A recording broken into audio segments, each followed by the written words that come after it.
Wednesday. Well, Fremantle in big trouble in this game. Richmond appearing to be almost on their way for sure to the semi-finals, depending on what happens this afternoon. Maybe there'll be a thrashing in the Melbourne Hawthorn game, but 17-9, 111 to 4-8-32 at three-quarter time. Otten's 5, Hilton 3, and Shell the only multiple for the Fremantle Dockers. What does Danny Frawley say to them at this stage, Jason? Well, at the moment, look, I'm sure he'll rest a few of his experienced players, and the point he'll be pushing home is that you've got them packaged up, put them away. Run over the top of them, make sure you use the ball well, don't get fancy, don't try and overhandle the ball. Let's convert it into goals. We have a very good opportunity to build on some good Ansett Cup form. They started slowly, they had lost to Hawthorn in the first round, but the last 2 weeks, impressive over Melbourne last week, and super impressive today. I mean, it's very hard even from a non-Tigers fan not to be impressed by the way they're approaching the game today. And whilst it may be a hapless Dockers, look, let's not forget that they were very good last week. They played particularly well. Well, Craig Hutchison's down there with his namesake, Greg. Yes, Hutchie, it's a nice luxury to have resting your midfielders there in the third quarter. Take us through the thinking about that. Oh, look, it's always a plan. You know, we've had 2 pretty hard games, and our blokes have done a fair bit of work, so we just want to give him a bit of a rest through the midfield. Particularly Brad Ottens, he's worked pretty hard, so we just thought we need to give him a bit of a spell. How much are you mindful now of the percentage? Is it a real aim to go through the semi-final? Oh, look, we set ourselves to go really well and to get through to the final, hopefully, and we're pretty encouraged now that we're far enough in front that we can just keep whacking away, and as long as we win this last quarter, well, we should set ourselves up for some sort of chance. And just quickly, Steinford's knee? Yeah, I'm not too sure what happened there, Craig. It's just a bit unfortunate for him. It's bad luck. Young Paddy's worked really hard over the pre-season, so hopefully he's going to be all right. Thanks, Hutchie. No worries. Good on you. The Hutchie and Hutchie show down on the boundary line. 17-9, 111 to 4-8-32. Simple but sensible, Greg Hutchison. He said we just got to win the quarter. I mean, forget the margin. All we have to do is go out and for the next 20 or 25 minutes, however long it goes for, is make sure we win this particular period, and it'll be a very good afternoon's work. As far as possessions went in that third quarter, Fremantle were only 2 below Richmond in that one, 76 to Richmond, or 2 more, sorry. Fremantle had 78, but inside... Slight difference in quality, wasn't it? Inside 50, Richmond went in 20 times to Frio's 10, so they're just messing around with the ball. Last quarter underway, could still be all important in helping to determine just who is through to the semi-finals. Well, that's interesting because both ruckmen looked at the umpire when he blew the whistle in because no one knew who was getting it. Yep. Simpson. Played reserves footy with Sydney, Simpson, at one stage before going back home to Western Australia. Burke. Again, they've had the outlets out of the fence. McManus. Oh. The head, but Clinton King able to take it away. Chappie. Again, an open forward line for Richmond to look forward to, and they move into attack. Over Dragosevic's head. Rogers in front. Playing in front, takes the mark, gets it down. Dragosevic. Ottens. Another one. Got 6. When you're hot, things run your way, don't they? Matthew Rogers has played a pretty good game as well around the half-forward area. He actually had a very good lead coming from Andrew Kellaway straight up the corridor, but he hooked it over the shoulder. I think it was Dragosevic who was looking for, and in the end you can see the ball falling free. And the last thing you expect when the ball hits the deck is a big ruckman to lope onto the loose ball, pick it up and kick a goal. But that's the sort of day that he's having. He's got half a dozen to his name, and it's not just the goals that's been impressive about Brad Otten today. It's his all-round game.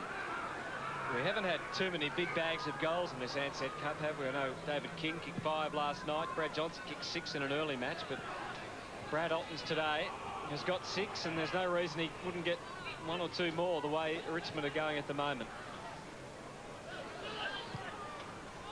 And for Richmond fans, I can tell you that your percentage at the moment, if the song was to finish now, percentage is 139, which is significantly better than Hawthorn or Melbourne, as you would expect. Hawthorn's on 115 and Melbourne's on 105 going into that match this afternoon. We'll keep you updated on that situation. Good delivery from Fletcher. And that's a beautiful pass on the left foot, the non-preferred foot for Adrian Fletcher. It's been pretty lean times for him this afternoon.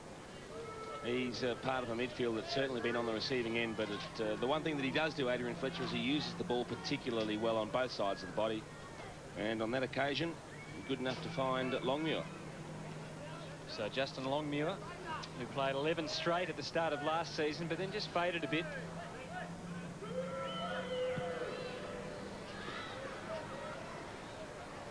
Puts his head down, and that's because he's kicked it behind. So not only has it been a miserable day for them, but they've, out of 13 scoring shots, only kicked 4 goals. 4-9 to 18-9. Bowden. Gasper pushing to the front. Chappie. It will be interesting to see if Richmond can maintain the intensity in this last quarter. Tivendale. And he took them on. Hilton in good position in the front. Well, I thought he would have got a free for that, for interference, but the umpire said it was okay. Carr through the middle. Just bombed it long. Waterhouse with a run up. Over the top of Cameron's shoulder. Hazelby played for a free that time. Gasper. Hazelby has another crack at it. And he had a good look too. Put it into the middle of the square. Shell can fly and should kick a goal as a result of that. So well done, Paul Hazelby. Yeah, good vision from Paul Hazelby. He's managed to chalk up 17 possessions today, and on face value you would say that's not too bad an effort, but certainly we know how much they've been dominated by the Tigers on ball division. But on that occasion, pretty similar to what Adrian Fletcher did last time, making the most of the opportunities they're getting. He just looked up. He saw Shell on his own in the square coming deep. He had the sit. He kicked it up nice and high, and that's what you want to do when you've got a big fellow that can take a good high mark. Well, Shell has kicked 2 goals, 1. 7 possessions and 6 marks.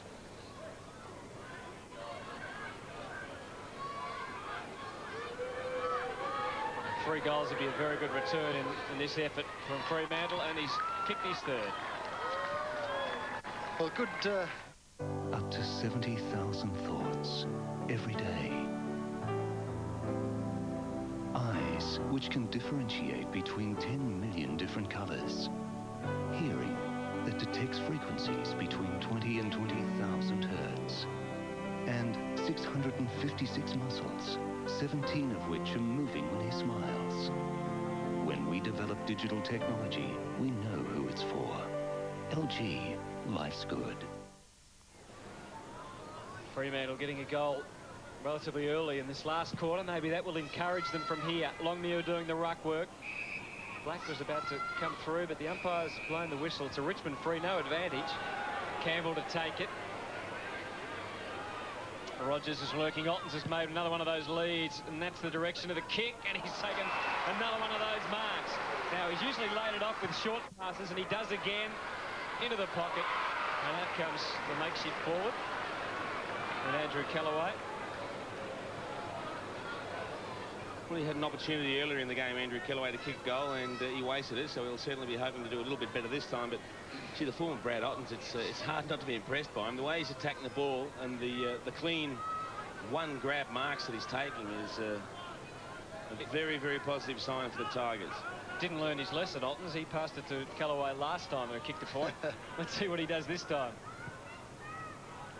Nah, no better. Well, he did go forward last year, Andrew Kellaway, down forward, and did do all right. So he's an option that he can go back or forward. 18-10 to 5-9.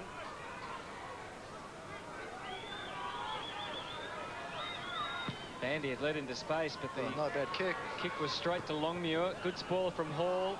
Bowden, Knights, King. Had purpose about the handball, both of them. Tivendale's kick, not quite the same purpose in the behind.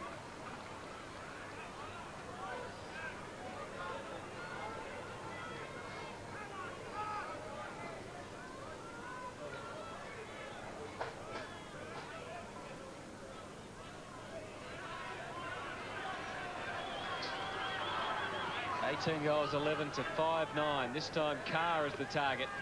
And a good clean grab from Matthew Carr. 13th possession, gets Bandy on the wing. He's got a loose man. Pavlich has pushed back, and he has been a good performer for them since he's gone into defence. Into Fletcher as they try and link up and get something. Dodd made a lead, but he goes to Shell, who might get a free for hanging on. Been given some more room now with Modra coming off the ground too, guys, so a real opportunity for Shell in the last quarter. In the context of the game, I mean, you would say he's pretty much been super impressive today. The ball hasn't come down much. He's presented himself on every occasion. He assumes front position, which is certainly a positive. He's happy to lead and jump for the ball. He attacks it very, very well. And if he could finish with, well, this would be his 4th if he kicks it, I would say, considering they've only kicked 5 for the day to this particular point in play, that would be an excellent afternoon's work. Burke just looked like he pulled up a bit sore too after that, so we'll see whether he stays out there on the ground. More immediate matters. Daniel Shell coming in for his 4th goal. Was not a great kick. Still, they might get a chance to get a goal. Well, I was going to say well done, but wrong there. You're joking. How did he miss everything from there? From the goal square, out on the full. Did he use the wrong foot, didn't he? Yeah, I think so. He needed to kick with his left foot. Tried the banana, missed it completely. I guess the only disappointment for the Tigers today has been the injury to Steinfort and the report of Wayne Campbell. Bell, which could have a pretty big impact if they make the semi-finals and he is rubbed out, but Jason... He won't get rubbed out. Doesn't believe he'll be rubbed out, so no worries there. I'm sure the tribunal will go with whatever Jason says. Yeah, sure. All over the top. Remember the night that you fronted the tribunal? On the wing, McManus. King's kick into space again. It led very well, Ottens, but the kick just didn't quite have enough carry on it. Campbell somehow got it back to Clinton King. Tough one for Kellaway. Good spoil from Hayden, but Hilton had a crack at him. No, he didn't. He centered it. And discipline stuff. No push out. Fremantle defence can't believe it. Ben Haynes, I think, again, has popped up to take the mark.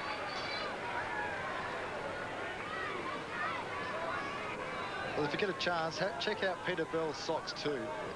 Carrying too much weight, he reckons, for the socks, so he's taken them off by the look of it. Thought that Hilton had had a shot for goal there with one of those little reverse kicks, but I apologise to him. Haynes puts through his second.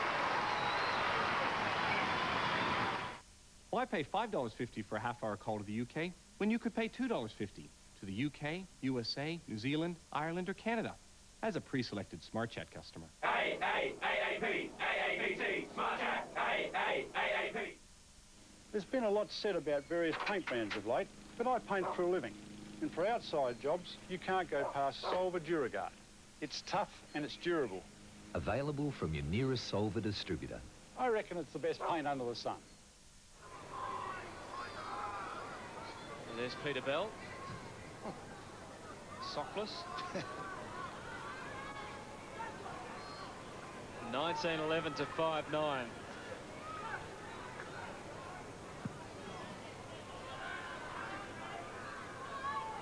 Hilton. Campbell. King. Again, the Tigers into attack. Paul. Oh, he twerks on Bootsma. Yeah. Just shrugged him off. Dragicevic over the top, but Bandy too tall. Pavlich and Bootsma providing options to one side. To the other side, there's Black. And also Dodd, who takes the mark. Black. Went very wide. Good effort from Hayden. He's been paid. Bowden's not so sure about the decision. David Burke off the ground, as you called, Hutto, with the left knee, just had it strapped. Oh, Hall, super impressive. Grabbed that one over the top.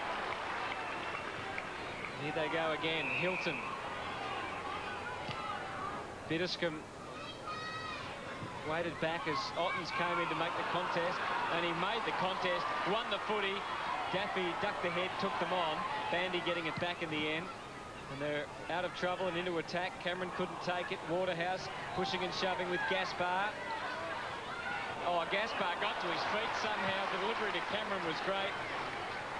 Haynes in front, little give to Knights. Another looping one over the top, Quentin King. And there's the delivery. Fiora on the end of it.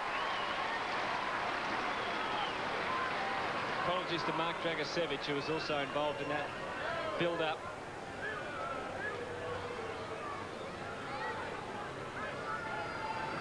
Aaron Fiora Has done some nice things. 8 possessions, 3 marks. But still just the 1 goal as he misses to the left.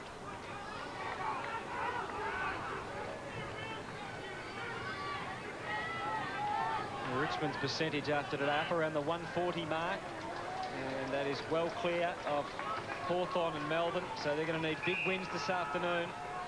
That match coming up immediately after this one. 19-12 playing 5-9 as Fremantle getting it towards the line.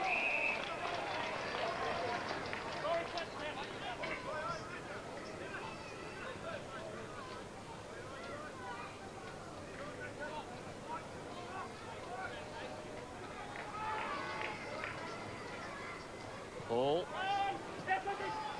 Fletcher. Knights. Clinton King. Daffy inboard, but well, too much with that one. Well, he did. Rogers just took it easily. Daffy away through the middle. Did that pretty well in the end because he had no clear options up forward. Tivendale, beautiful pass. And then Campbell couldn't help but take the mark on the lead. Went like a bullet, didn't it? Nearly put a hole in one, Campbell.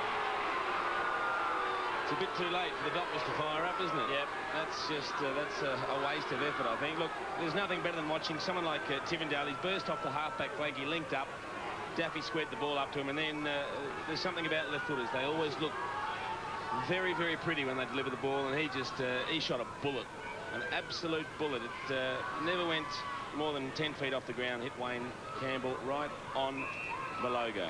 And they've got a few left-footers, haven't they? Tivendale, Bowden, Knight, they've got beautiful kicks.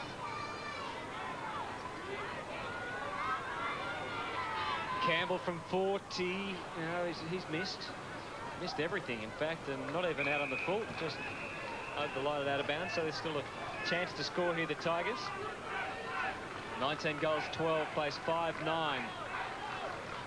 Getting towards the end of the last quarter, still 7.5 minutes remaining of actual play, so more time for Richmond to try and build on that percentage.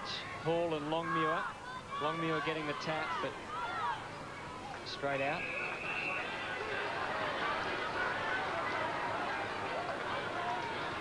Tony Modra. Didn't see much of it when he was out there. It just didn't get down there. 1 goal, 2, though, his return. Ottens centering it with the tap. Haynes couldn't do anything with it. It's pretty scrappy stuff at the moment. Yes, it is scrappy stuff.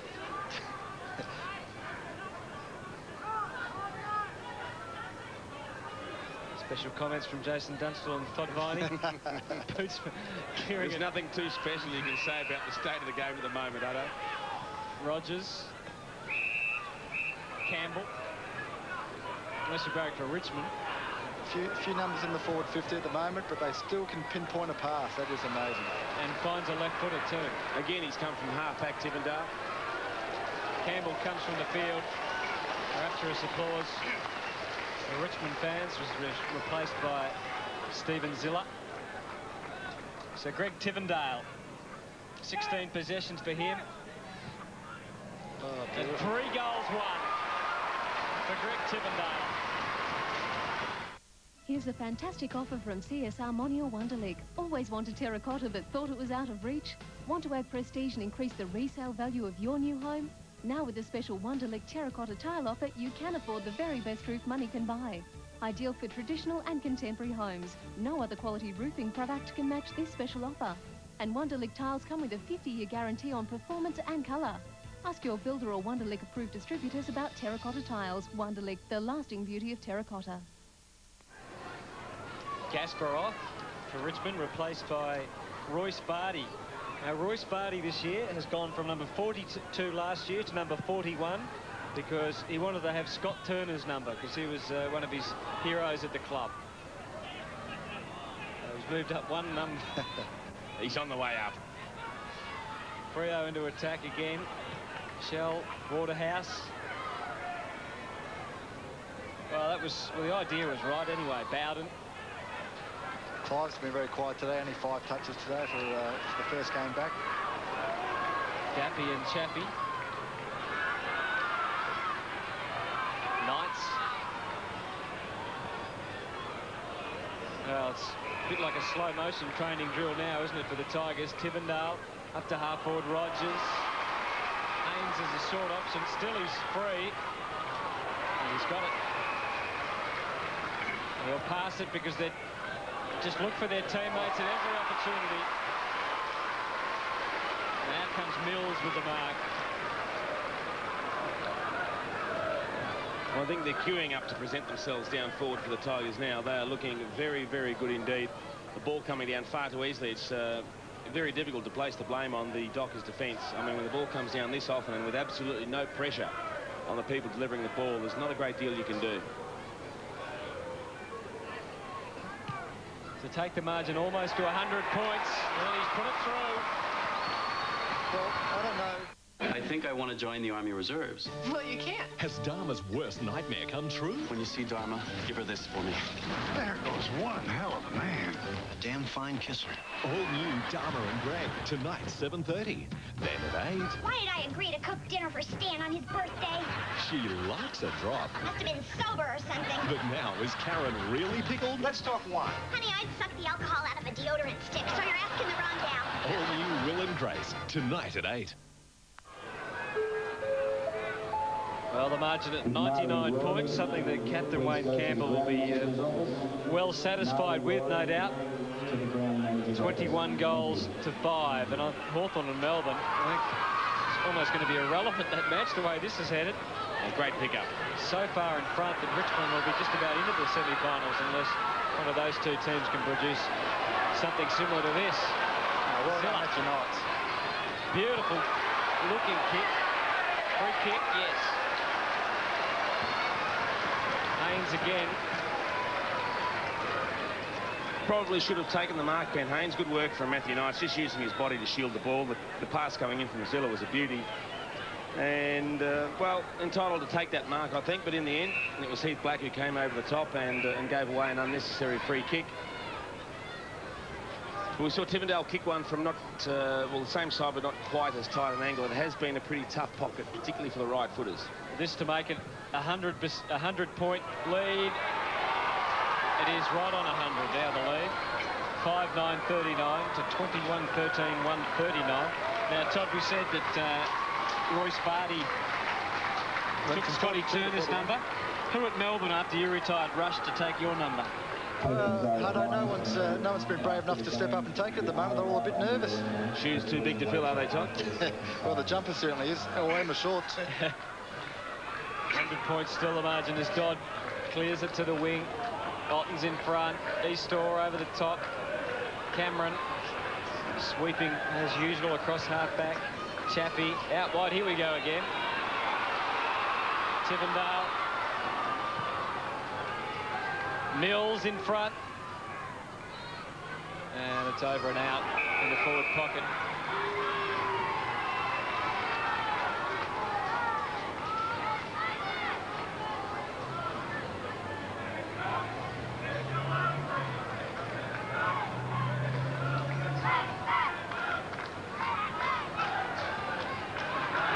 Daffy couldn't run onto it. Oh, Norwich just dropped it in the end.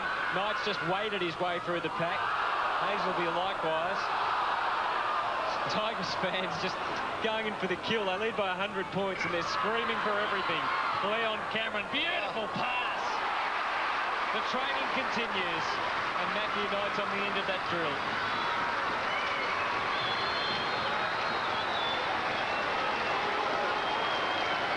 Possessions for Matthew Knights this afternoon. The majority of them hand passes, 12 of those, only the 6 kicks.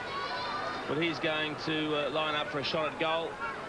And it's all too familiar a tale as far as the Docker defence is concerned. The ball's just coming down willy-nilly. I mean, they've got no hope when the ball comes down in the fashion that it is right now. It's very difficult to imagine what Damien Drum is going to say to his players after the game, and you just can't imagine them taking any positive out of what's happened this afternoon. Matthew Knights from 35 metres increases the lead. to 106 points.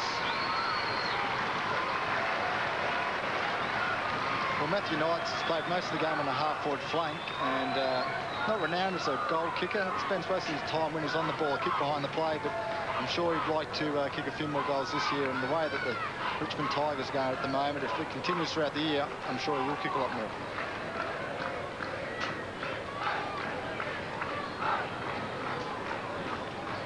So just 2.5 minutes remaining. Matthew Knights' game this afternoon. 19 possessions and 1 goal won. It's amazing the way they've finished this off. I mean, often we see teams just lacking that intensity in the last quarter and giving some cheap goals to the opposition, but hasn't happened, has it? No, not sure who that's more a reflection on, Richmond or Fremantle. I think Danny Frawley's work ethic at the club, the things he's been able to try and instill into the Richmond team in a short period of time is just really standing out. Their work ethic has been fantastic. Their organisation around the packs, ball ups and boundary throw-ins has been very good. Very disciplined the whole way through the game. The impressive thing about the Tigers today is, in most occasions in a situation like this, it'd be very easy to take the foot off the gas. Sure. But they haven't relented at any stage. Fletcher, beautiful pass. And Shell will get a chance. The percentage at the moment for Richmond is 148.7. And I would guess, and this is very much a guess, that either Hawthorn or Melbourne would have to win by around about 90-odd points. Where'd you get that figure from, Hutto?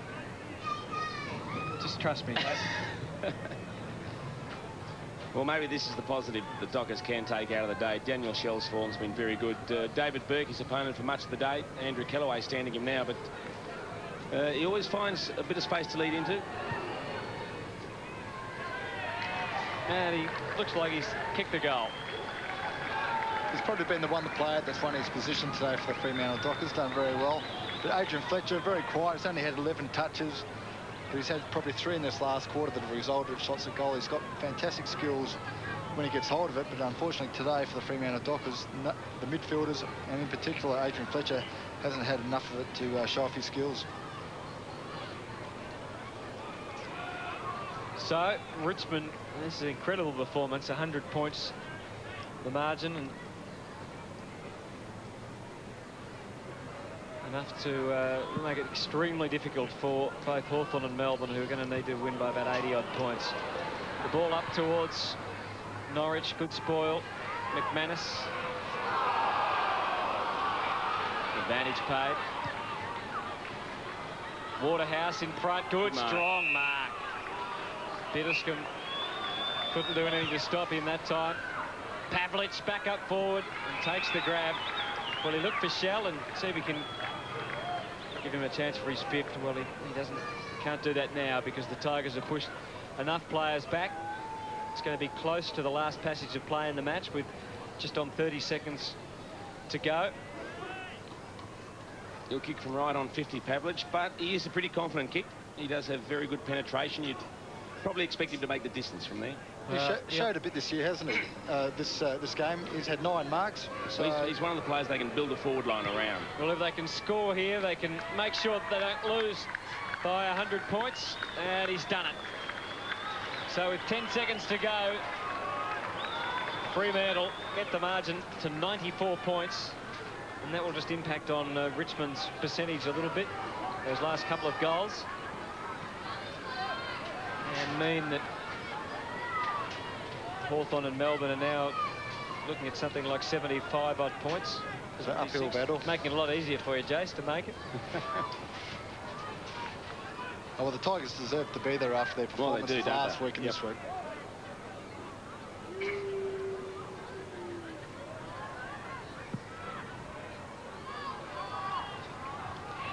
(22-13) to 7-9. The dying seconds of this match at Optus Oval. Richmond just about sealing their place in the semi-finals with a huge win, demoralising Fremantle and demoralising Damien Drum just a few weeks out from the season. Final scores: Richmond 22-13, 145, defeating Fremantle 7-9-51.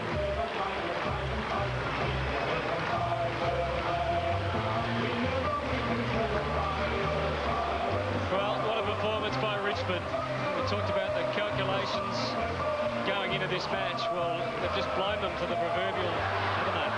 Well, they certainly have, and young Ray Hall, we just saw on screen there. Look, I'm pretty impressed with him. I know Brad Ottens was probably the star of the day, but the good thing about the Tigers is Ray Hall can do a job like that, and it allows Brad Ottens to be used forward, and we saw to what great effect that was. He finished with half a dozen goals to his name, Brad Ottens. But I think there's a lot to like about the way Ray Hall approaches his game. He moves very well for a big fella. He's athletic. He has good skills, and certainly plenty of heart.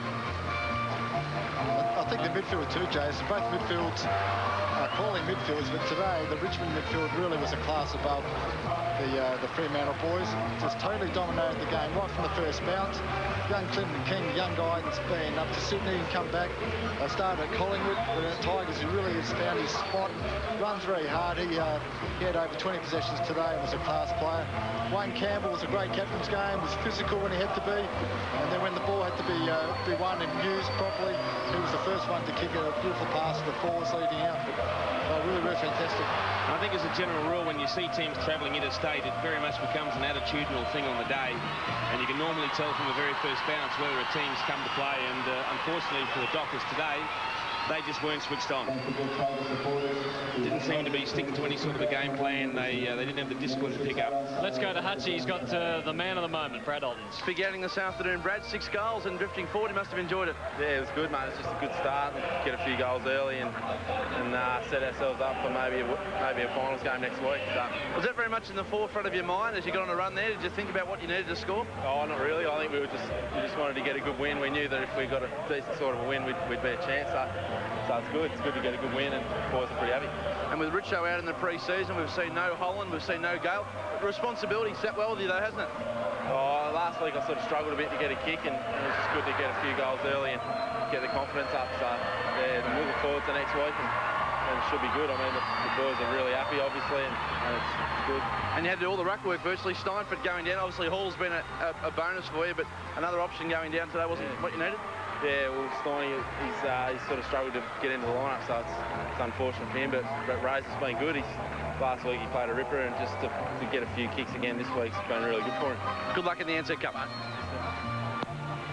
Craig Hutchison down there with Brad Ottens. What a performance from Brad Ottens, and what a performance by the Tigers. They were just fantastic, and so many highlights for them.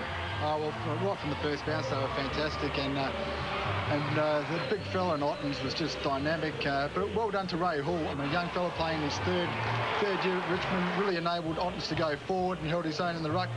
But it was very good. Clinton King, young fella's got the ball now, has really gone another step forward. He's had a very good pre-season, worked really hard. But Fremantle, I'm not sure what they take out of this game. They were terrible. A couple of really good individual efforts. Pavlich was pretty good, and young Shell up forward was another bright spark. But their midfield was totally outdone.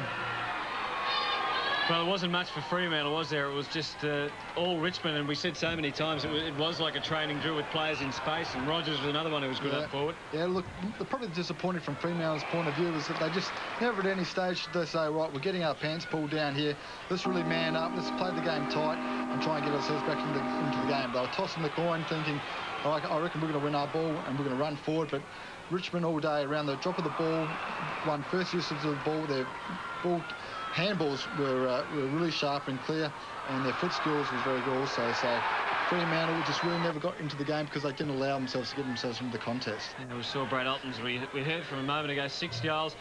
We said one of the shining lights up forward was young Shell. Took a couple of good marks, presented himself well, didn't he, all day, and deserved to get some goals for his reward. Yeah, look, Tony Modra was very quiet all day, didn't get many opportunities, but Shell, and then when Pavlich moved forward in the second half, really did take a few grabs and did look dangerous. But basically the forwards can't do a lot when the ball wasn't getting down there, and Richmond dominated this game. The left footers for Richmond were fantastic. Tivendale, Bowden, Knight, then Cameron, whether he decides to get left foot or right foot, was fantastic also. And there's the final scores. 22-13, 145, and that's one thing to kick over 20 goals in an Ansett Cup match, which has less time than a normal game, but to then restrict your opposition to 7-9-51, it's an amazing performance. That is a shellacking, no matter how you put it, and Richmond would feel very confident going to the semi-finals next week if Melbourne and Hawthorn don't have big wins today. And there'd be pretty buoyant mood down there, wouldn't they? Apart from the injury to Paddy Steinford, which did appear serious to his left knee. Let's hope it's not. He's had a lot of trouble with that in the past. But other than that, and the report of Wayne Campbell, they'd be pretty happy down there. Yeah, look, after a big pre-season, you want to see the results on the track. It's all right to talk about we're going to get better, we're going to be fitter and stronger, but to put it onto the park like they did, well, they'd be very happy. And there's Richmond's percentage standing mighty at the top of Group 4, 140%. And it's going to take a massive effort from Hawthorn or Melbourne if they're going to make it through. They're going to need to win and win big, something over the 75-point mark probably, and that makes it very tough. And I guess it almost takes it out of their equation from a conscious point of view going into the match this afternoon. Yeah, I think the Melbourne Hawthorn game will be close. Now, traditionally they play very tight games, so you couldn't really see a big win like that. But, you know, Richmond have done a very, very good job today to win by so much. Well, a great win here for Richmond, a fantastic performance over Fremantle, convincing victory. Now it's time to go to that other match, the match between Hawthorn and Melbourne. Thanks for your time, Todd. Let's head to Colonial Stadium. Well, an ideal day.